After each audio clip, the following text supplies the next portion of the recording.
Hello everybody on TikTok, how are you all going today? It's been a while since I made a video. Today I thought I'd talk about something that's been going around on the news for the last couple of days. I know it's something everybody's talking about, and I'll move my head for a minute.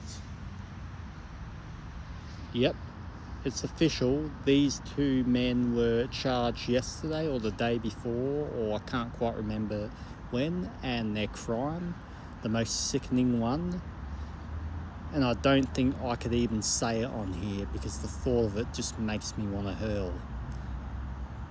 It breaks my heart how the one on the left seemed to have gotten away with those sexual assault crimes in childcare centres for nearly a decade, because he had been doing it since 2016, and he didn't just do it to one, he did it to 1,000 or maybe 1,000,000, because he was in all kinds of daycare facilities from 2016 to 2025, and it's only come out today. It just makes me sick. This other guy on the right hand side just here, he's also done a similar thing, not just with children but with animals. And I know that they have always done background checks, but how the fuck could they manage to slip through the cracks?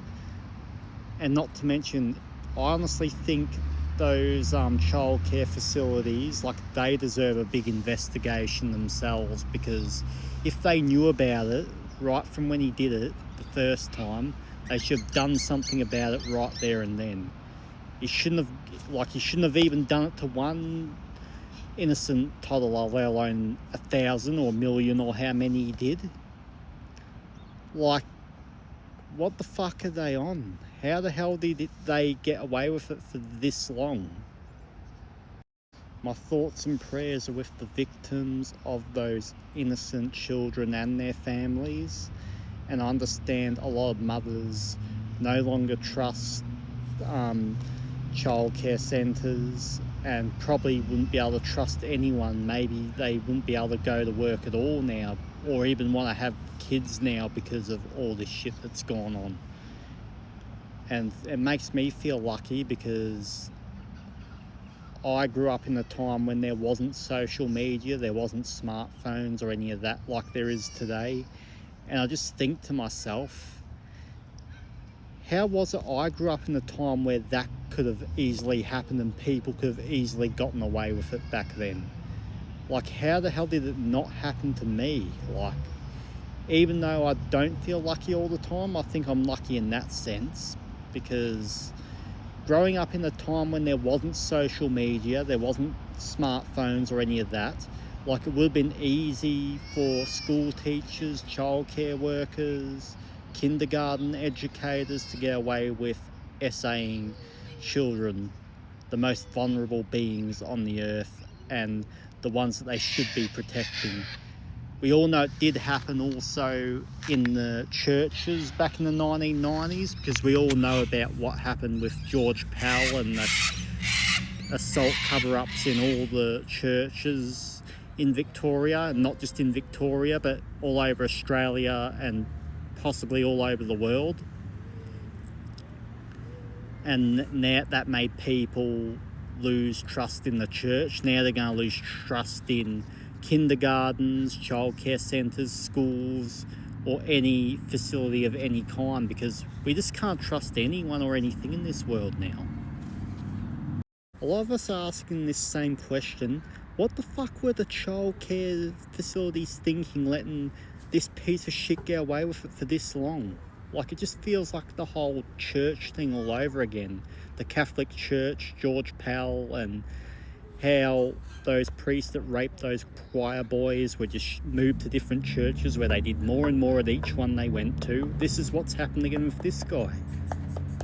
It's also been said that they have also are going to ban all men from working at childcare centres or kindergartens. I've moved my head once more so you can read it.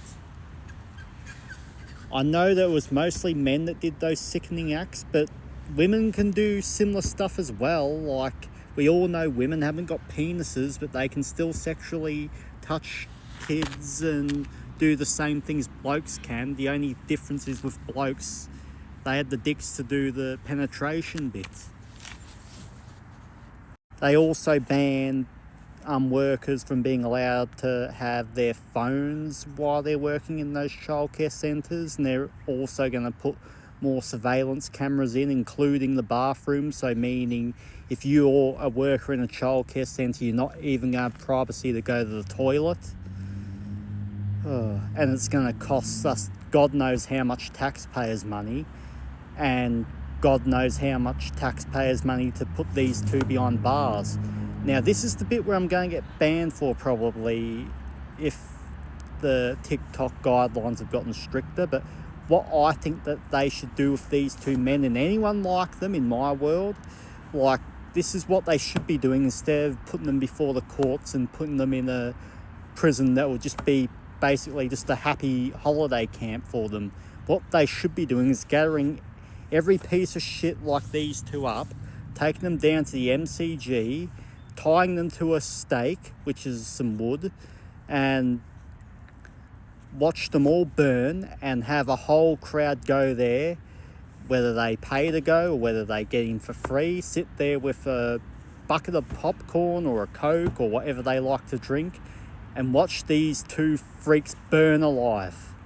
That's what we should be bringing in, especially if they're found guilty.